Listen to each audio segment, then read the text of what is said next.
et 9, et 10, et 11 recyclent avec 974 Foot, premier centre VHU triplement certifié ISO à La Réunion, pièces détachées de toute marque.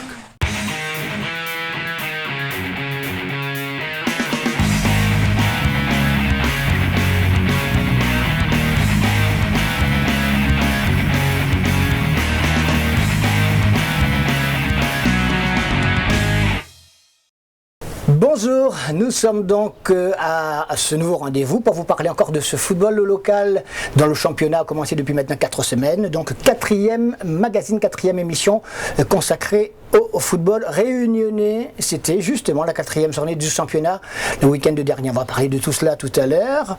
Mais au préalable, on voulait vous montrer une image, non pas de football mais de rallye. Rallye automobile, la première épreuve de la saison automobile qui s'est disputée samedi à Saint-Benoît et dont vous pourrez voir un gros magazine demain soir, donc mercredi à 21h. Rallye, allez, un peu chaotique avec, il s'est passé plein de choses, notamment cet accident avec notre caméraman, donc Jimmy Turpin, qui était donc au bon endroit, sauf que la voiture, à cause d'un problème mécanique, est partie au mauvais endroit.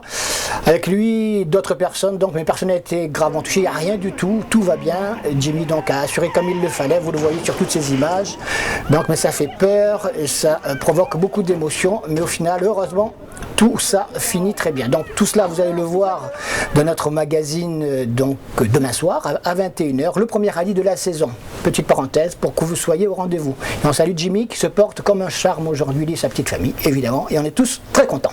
Voilà, retour au football donc avec cette 4e journée du championnat, avec, vous le savez, tous les matchs encore le dimanche, cette fois non plus à cause de problèmes d'éclairage ou d'éclairement sur les stades, mais simplement à cause de l'opération Nuit sans lumière qui a débuté la semaine dernière et qui va durer tout le mois d'avril, ce qui veut dire que les stades ne seront pas éclairés et donc le samedi soir, tout le monde jouera le dimanche, sauf qu'on se pose une question, je vais la poser à notre invité, Michael Payet, dans un instant. Pourquoi certaines équipes peuvent jouer le samedi soir? On va commencer par ça. Michael, bonsoir. Bonsoir Alain, bonsoir à tous. Michael, encore ravi encore de vous revoir pour nous parler tout à l'heure dans la deuxième partie des Créopolitains de nos illustres compatriotes qui s'illustrent ailleurs, donc que sur le sol réunionnais, voire français, métropolitain. Je disais en ouverture, donc les joueurs de première division ne jouent pas, première division locale, ne jouent pas le samedi soir à cause de cette nuit sur le bien, mais il y a des matchs de deuxième division régionale qui se disputent le samedi soir.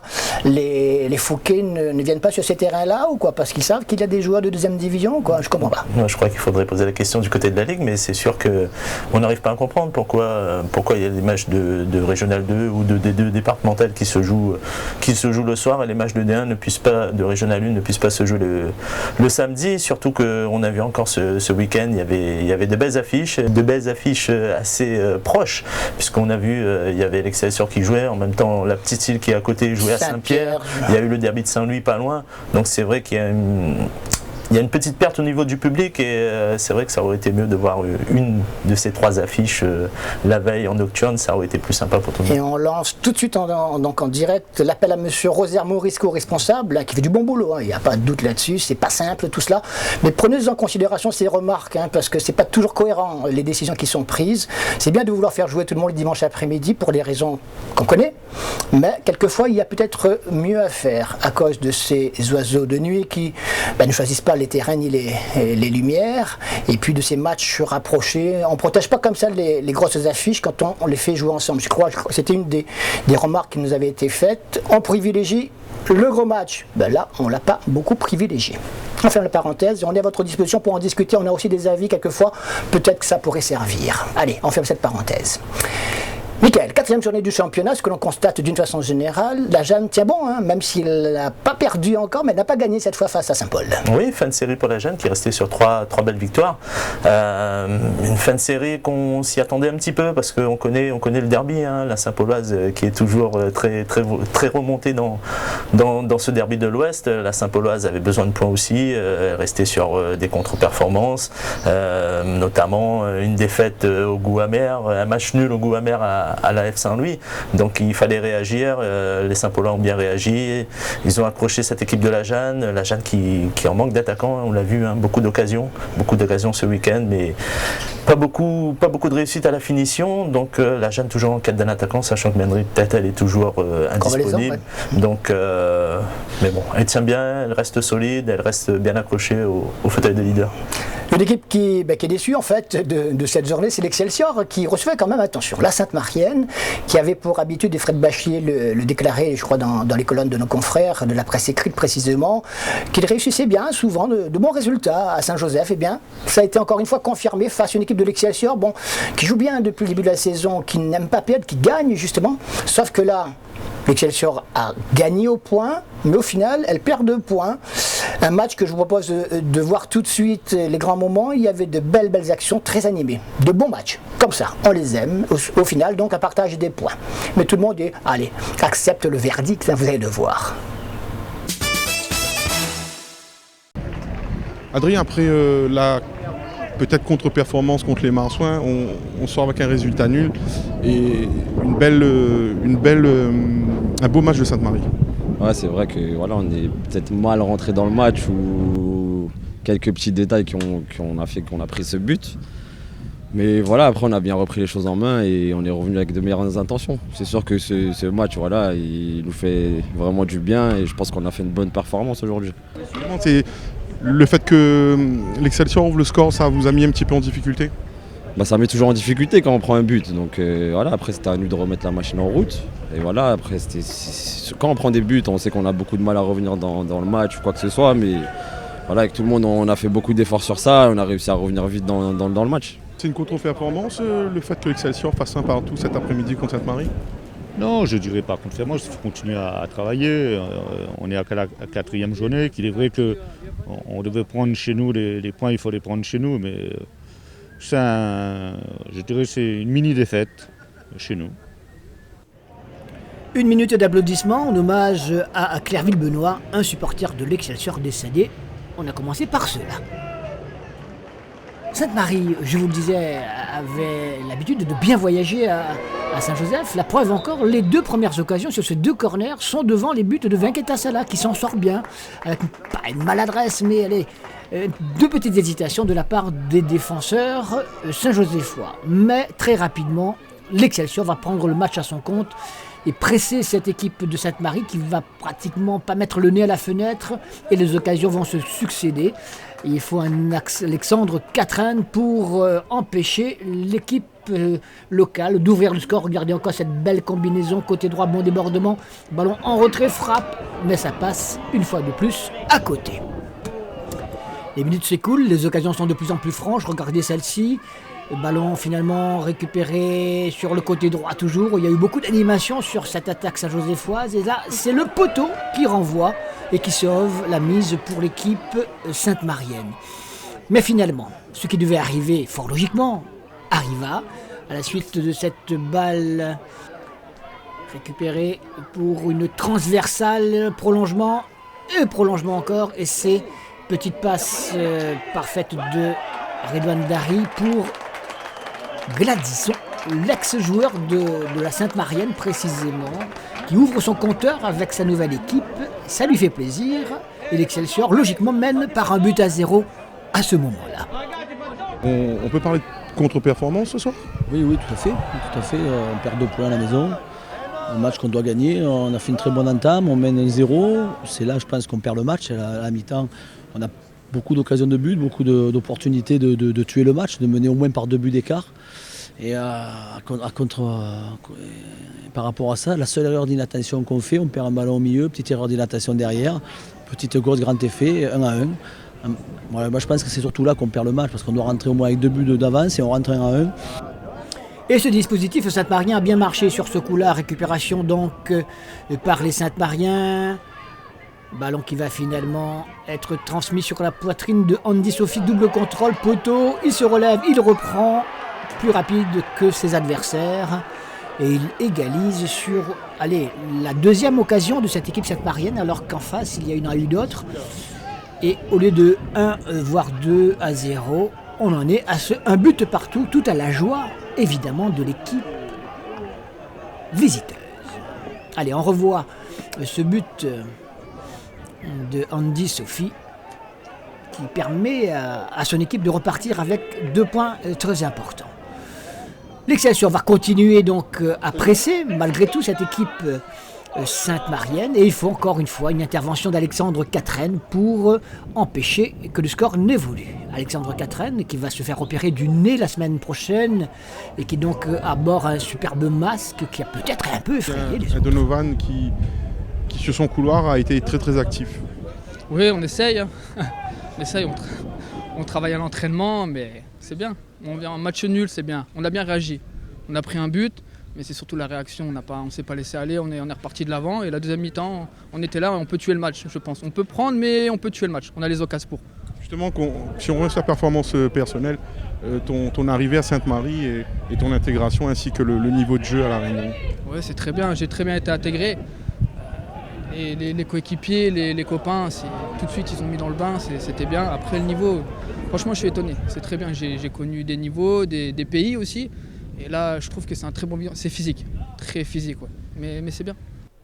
Et c'est vrai que la Sainte-Marienne aurait pu faire le hold-up, non pas sur cette action, car là ce sont les Sainte-Mariens qui ont le feu devant leur défense, sauf sur leur ligne. Mais ça revient, Redouane Dari, non, là une faute ou pas faute, regardez.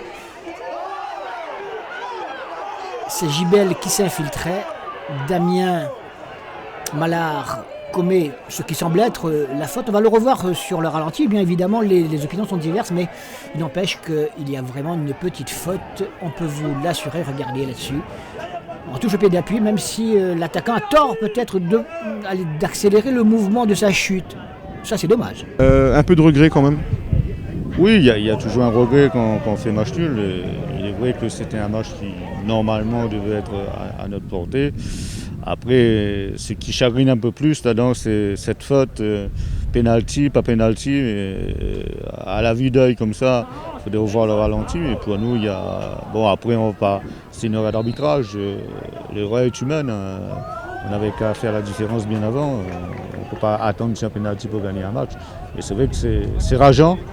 Vous l'avez vu, Quatraine a sauvé encore à plusieurs reprises de ses buts, mais c'est vrai aussi que Sainte-Marie, regardez, cette frappe de Bourabia sur le poteau, eh bien, aurait pu permettre aux visiteurs de repartir avec un gros paquet dans la poche. On a eu un gros trou pendant 20 minutes en seconde mi-temps où Sainte-Marie a été très bon dans le jeu. Et par contre, après, on a relevé la tête avec les changements qui nous ont permis de bien finir. Le gardien a fait 2-3 arrêts. Mais bon, très bon arrêt, c'est un très bon gardien, vous le savez. 2-3 arrêts qu'il fallait. Et puis voilà, on a poussé, mais bon, après, on est victime d'une grosse erreur d'arbitrage. Mais bon, ça fait partie d'une saison, les erreurs d'arbitrage, un pénalty flagrant qui peut faire débloquer la situation parce qu'on avait fait la différence sur une très belle action, une 2 Redouane Gibel, qui est fauché par derrière. Bon, l'arbitre n'a pas sifflé, l'arbitre fait partie du jeu. Il ne faut pas se cacher derrière ça non plus, c'est trop facile. Je pense que c'est nous qui avons perdu les 2 points par un manque de ce qu'on appelle un peu l'agressivité offensive devant le but en première mi-temps. Capitaine, bon point pour la suite ? Ouais, très bon point. Voilà, on est venu chercher ça. Voilà, on cherche toujours 4 points dans tous les matchs, mais là, sur 2 points, on est content. Donc voilà, prochain match, à nous de faire encore du bon boulot, et on verra. Voilà, vous allez vous faire votre propre jugement sur cette faute ou pas, mais c'est pas. Vous l'avez entendu également dans les déclarations du côté de Saint-Joseph, c'est pas plus grave que ça fait partie du jeu, c'est comme ça, un but partout, 2 points chacun. Alors, cette 4e journée a été également, Michael, marquée par une bien belle victoire, celle de l'Oxa Léopard chez les Marsouins. J'allais dire inattendue, hein. Oui, assez inattendue, puisque les Léopards sortaient d'une sévère défaite à la maison contre la Saint-Péroise, il est vrai, hein. Il est vrai que c'était le champion en face, mais c'est sûr que dans le contenu, c'était pas très fameux, donc on ne donnait pas cher des Léopards, sachant que les Marsouins sortaient d'un bon résultat nul et que les Marsouins avaient à cœur d'aller chercher cette première victoire de la saison, surtout à la maison. En plus, les Marsouins enregistraient les retours des anciens, Giardina Douane était là, Antoine Razolofo aussi, et puis une équipe de Saint-Leu méconnaissable, en face une équipe des Léopards fidèle à ses habitudes, hein, joueuse, elle a été récompensée avec 2 garçons en attaque qui s'entendent vraiment bien, hein. C'est Bironda. Cliff Bironda et Loïc Bertil, les 2 ont marqué, les 2 ont mis le feu dans la défense saint-leusienne. Je crois que ce sont 2 Saint-Trosiens, tiens. Ouais, 2 Saint-Trosiens. C'est vrai. Un gaucher, un droitier, 2 garçons qui s'entendent très bien et qui font le bonheur des Léopards, puisque les Léopards enregistrent leur 2e victoire, mine de rien, et se positionnent dans la première moitié du classement, et c'est vraiment une bonne surprise compte tenu de la qualité et de la largesse de l'effectif à la disposition de Jean-Luc Barthelot. Bonne opération également, on parlera de Sainte-Suzanne tout à l'heure, mais de la Tamponnaise, hein, puisqu'on va revoir des images d'un autre match qu'on a filmé pour vous. La Tamponnaise qui est venue donc prendre les 2 points à Saint-Denis. C'était pas simple, c'est pas évident, surtout quand on regarde la première mi-temps, très bonne première mi-temps de l'équipe dionysienne, et puis elle s'est non pas effondrée, mais elle a perdu ses repères. Elle aurait pu d'ailleurs marquer d'autres buts, elle n'a pas su le faire, elle n'a pas su tuer le match. Résultat, eh bien, partage des points, et c'est JPB qui est très content, Jean-Pierre Bade. Attention, il m'a dit de le dire, je le dis, il n'a pas fermé la boutique, il a joué, il a été récompensé. 4 buts, on ne voulait pas de 0-0, 2-2, on est content. Stade de l'Est, Jean-Yves là. Ouais, c'est 2 points, voire même 4 points de perdus. Ça reste frustrant, c'est une grosse déception, je pense, pour tout le monde.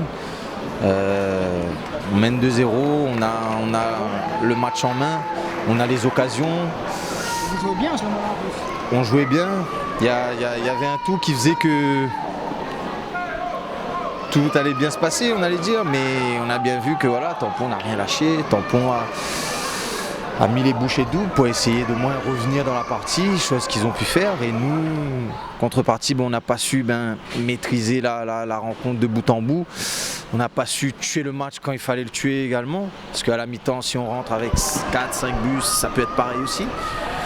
Maintenant, voilà, c'est une correction qu'il va falloir apporter, il va falloir se mettre au boulot et justement arrêter de perdre ces points qui seront très importants à l'arrivée.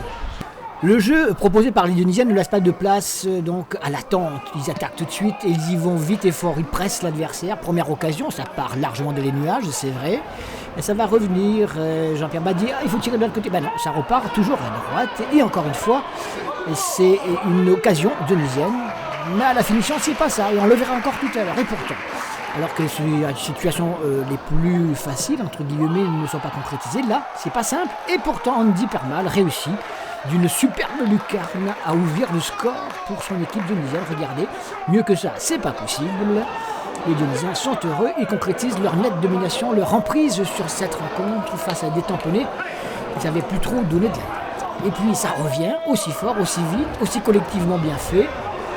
Babas, belle ouverture de l'extérieur du pied droit pour Simouri. Il n'est pas attaqué, on a tort, il est petit, il frappe pas, si il va frapper, il frappe, pleine lucarne, c'est joli, et ça fait 2 buts à 0. Le Saint-Denis Football Club donc confirme, conforte et concrétise ces occasions. Ils vont s'en créer d'autres et c'est ce qu'ils vont regretter à la fin du match parce qu'ils auraient pu regagner les vestiaires avec un avantage beaucoup plus conséquent. Mais ce ne sera pas le cas car le Tampon fait de la résistance, attend, patiente, subit, c'est vrai. Et regardez par exemple cette balle mal renvoyée et juste avant la mi-temps, le Tampon aurait pu marquer un but.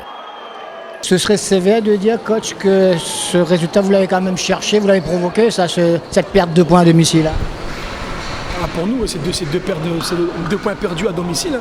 Quand on regarde la première mi-temps, dans le contenu, c'est très intéressant, dans la mesure où on ouvre le score, on mène à 0, 2-0.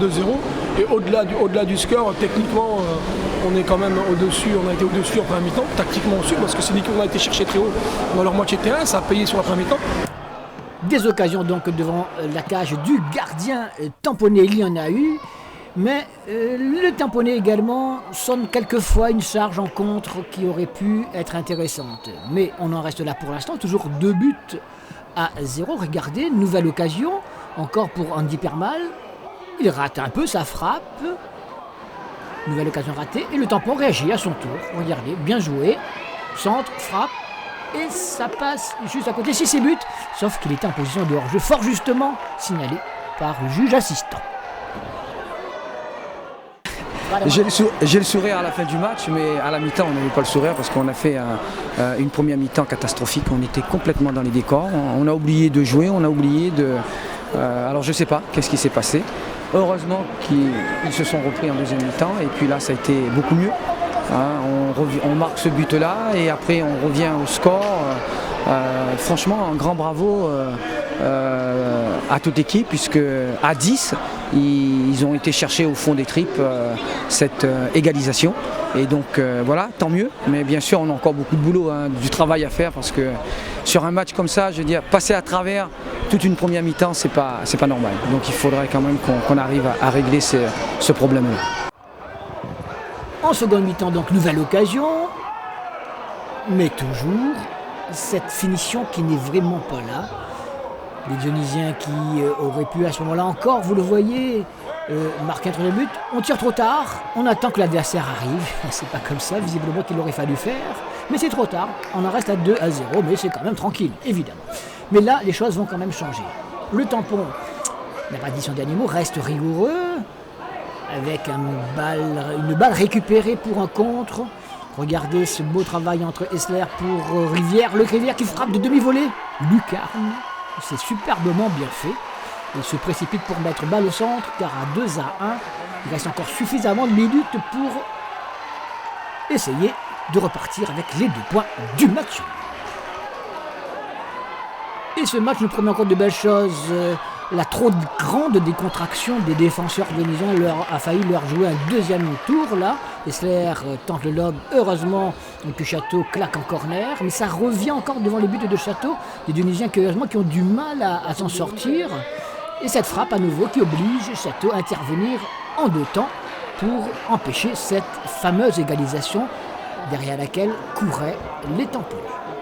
Par contre, tournant du match, deuxième carton jaune pour Sarpedon, carton rouge, ce qui veut dire que pendant 20 minutes, les 20 dernières minutes, alors qu'ils sont menés par 2-1, les tamponnés vont devoir serrer les coudes, serrer les dents et autre chose même pour essayer de faire l'impossible. Ensu qui bénéficie de 2 contre, il vient de rentrer, il a au but du 2 buts partout, il tergiverse trop encore une fois à son tour et il se fait contrer. On en est toujours à ce score de 2-1 pour l'instant. Une certaine suffisance à un moment donné lorsque vous maîtrisez le match totalement? Inconsciemment, moi je pense que oui.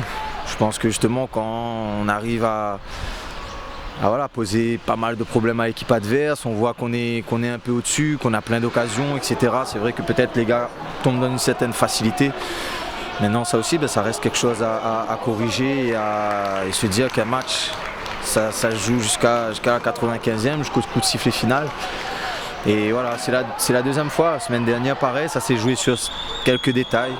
Cette semaine, encore. Et voilà, ça fait 2 week-ends où on lâche des points assez importants. Avec un joueur de plus, vous l'avez vu, les Dionysiens se créent des occasions, mais les ratent tout autant. Ndi Permal, cette fois sur le côté droit, il me frappe. Et donc c'est au tour du gardien tamponné de s'illustrer. On revient devant les buts de Château. Gros affolement de la défense dionysienne qui s'en sort comme elle peut. Un nouvel avertissement, signé capitaine Sacco, sur ce long coup franc de Luc Rivière. Regardez, c'est le poteau qui sauve Château, décidément. On s'en approche de cette égalisation qui va finalement intervenir à la 88e minute grâce à cette longue balle, et main de Simouri dans la surface de réparation. Involontaire évidemment, mais une main qui dévie le ballon de sa trajectoire. On a beau contester, sans doute inutilement car au ralenti c'était incontestable, vous allez le voir. Il y a bien une main, le bras qui s'en va derrière, et le carton jaune également pour le fautif, vrai ou pas, peu importe, c'était involontaire, mais il y a un pénalty que va se chercher de transformer Loïc Rivière. Le coach tunisien a compris que cette fois, ils vont avoir leurs 2 points du match nul, 2 buts partout, belle opération tamponnaise, et finalement, les Dionysiens vont devoir tirer quelques leçons quand même.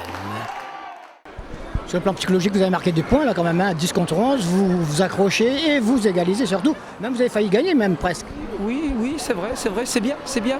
Mentalement, je pense que moi, je savais ce que l'équipe était capable de faire dans les moments difficiles. Donc aujourd'hui encore, c'est vrai, on marque des points là-dessus, mais bon, par contre, il faut qu'on travaille. Alors je sais pas, pourtant sur ce match-là, nous on s'était dit on n'avait pas de pression, on n'a pas de pression de résultat, puisqu'on est promu, on arrive, on joue contre une équipe qui joue les premiers rôles, qui joue dans les top 3. Donc nous à partir de là, on était venus vraiment pour jouer. Vous avez vu, et messieurs vous avez vu, qu'il y avait des buts, c'est ce que vous m'avez demandé. Absolument. 2 buts en première mi-temps, 2 buts en deuxième mi-temps, 4 buts, donc tout le monde est content je pense. Ouais. Une équipe qui veut jouer au tableau, voir le titre, c'est pas pardonnable ce genre de situation quand même.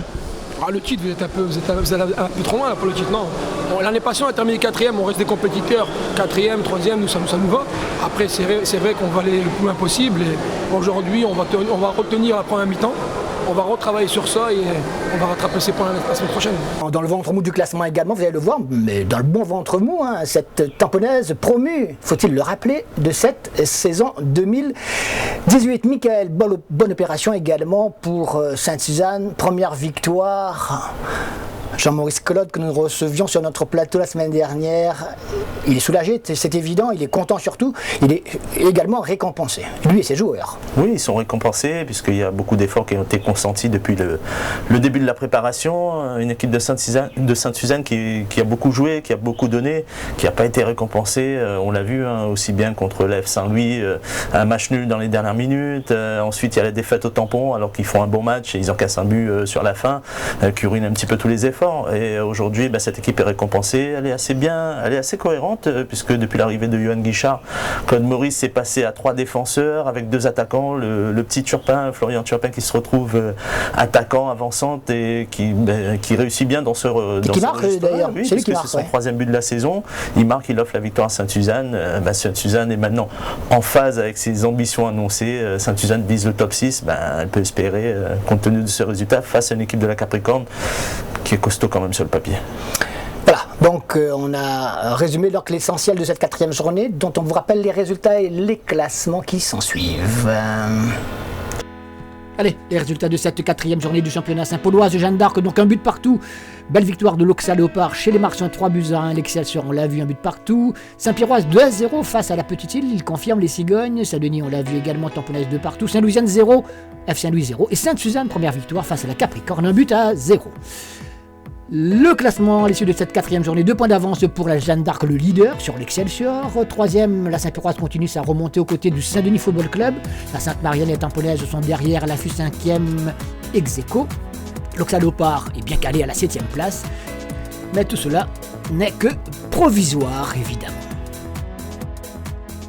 Voilà pour cette 4e journée du championnat. La 5e, on vous en parlera tout à l'heure avec le programme. Tenez, on voulait vous signaler également que dans le cadre du partenariat qu'on a proposé au club de première division, l'Excelsior avait inauguré le bal la semaine dernière. Ils sont contents en affichant donc leur partenaire. La Saint-Pierroise, ça y est, regardez, c'est fait aussi. Saint-Pierroise, partenaire de 974 Foot avec ses propres partenaires. Quelques-uns de ses partenaires, parce qu'on ne peut pas tous les mettre, c'est à eux de choisir. On peut mettre 2 panneaux, forcément, mais ça, c'est une autre histoire. Pour l'instant, donc, l'Excelsior Saint-Pierroise, en attendant d'autres clubs qui, on le sait, se démènent pour donc trouver des solutions et venir à nos côtés, nous encourager, nous renvoyer un petit peu l'ascenseur parce que ça fait quelques années que ça dure, on a besoin de vous et on a besoin d'eux également. Mickaël, 2e partie de cette émission, de ce magazine, les Créopolitains. Je en rappelle le principe à nos téléspectateurs, donc on en choisit, vous en choisissez 5, non pas par hasard, par rapport à leur performance de la semaine, un top 3 de 1 et puis 2 coups de cœur. On va commencer par le top 3, donc, et on le retrouve la semaine dernière, il était déjà là, Ludovic Ajorc, décidément en grande forme. Alors, frapperait-il à la porte d'une grande équipe demain ? C'est possible. En tout cas, Ludovic Ajorc qui cartonne cette année. Il est vraiment bien à Clermont. C'est sa 2e saison véritablement chez les pros. Et là, il confirme 13e but ce week-end. Un but du droit. Lui, le gaucher. Belle frappe. Une belle frappe et il ne s'est pas posé de questions. Vrai geste de buteur. Ludovic enchaîne. Il est le 3e meilleur buteur du championnat. Ce n'est pas rien. Clermont est toujours dans la course pour la montée grâce à Ludovic et ses 13 buts.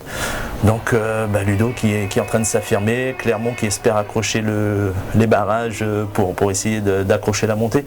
Donc ça promet une belle fin de saison pour Ludovic, avec qui on n'est pas encore au bout de nos surprises. Il y a pleine forme en ce moment, tout comme notre top 2, dont on parlait également la semaine dernière. C'est pour vous dire que ces joueurs-là sont en très grande forme. Lui, il joue en Suisse, il est aussi grand, peut-être, que Ludovic Ajorc. C'est Guillaume Ouaro. Il marque un superbe but là, un retourné à la Ronaldo. Avant de le voir ce but, Ronaldo, il avait marqué un superbe but comme celui-là que vous allez voir, si vous ne l'avez pas encore vu. Le lendemain seulement, il a copié sur notre pote là, ou pas ? C'est possible qu'il a regardé le match. Il a regardé le match. C'est sûr, il a regardé le match Ronaldo. En tout cas, c'était la veille dans le choc du championnat suisse. Les Young Boys accueillaient le FC Bâle, le champion en titre, celui qui remporte tous les championnats depuis plusieurs années.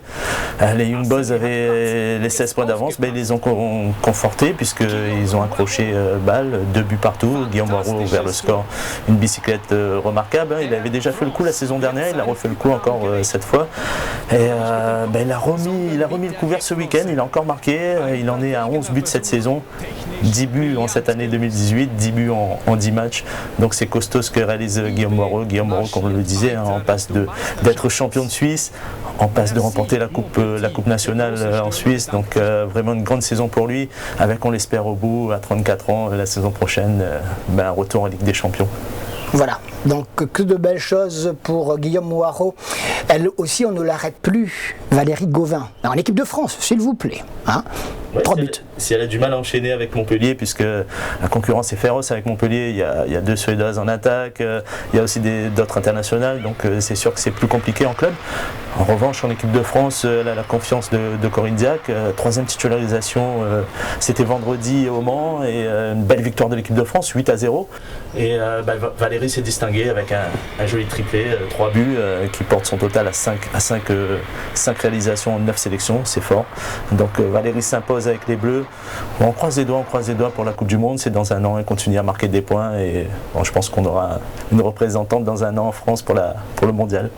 Voilà, de superbes buts de Valérie Gauvin.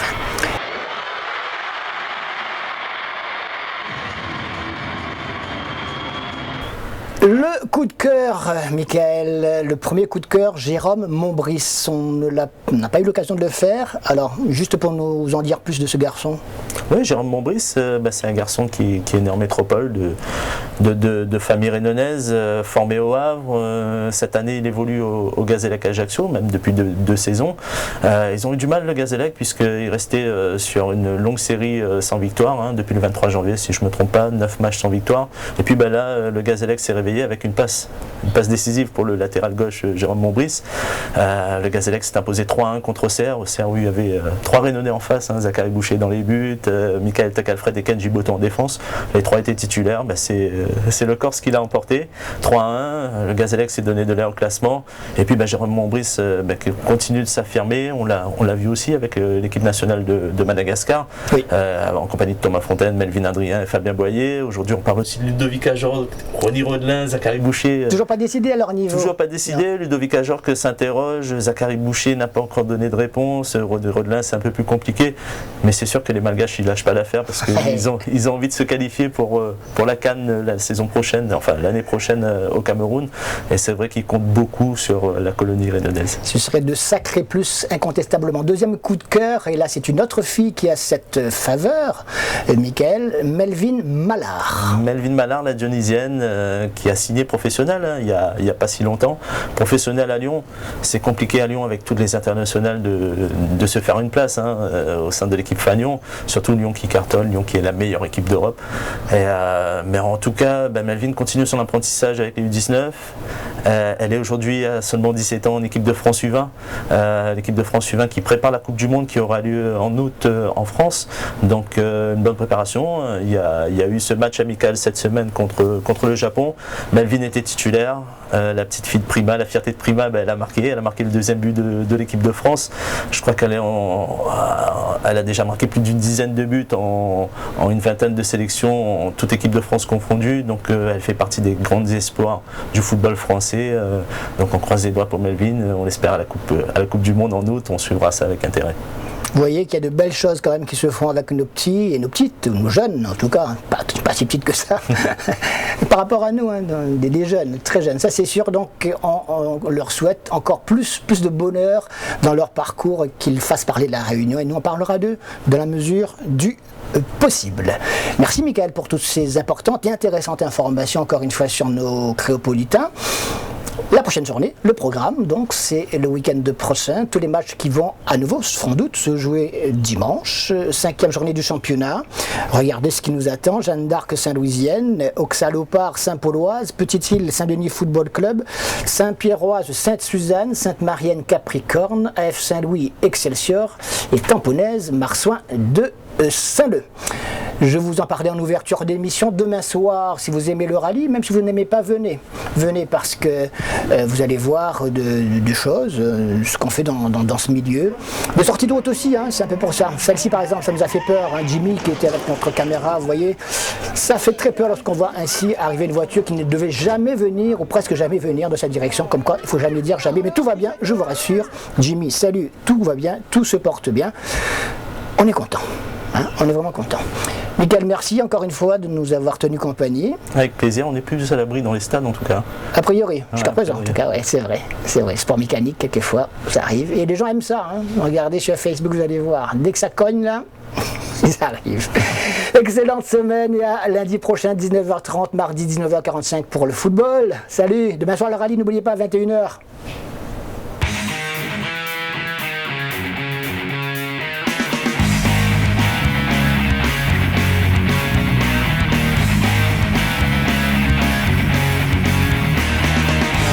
Et 9, et 10, et 11 recyclent avec 974 Foot, premier centre VHU triplement certifié ISO à La Réunion, pièces détachées de toutes marques.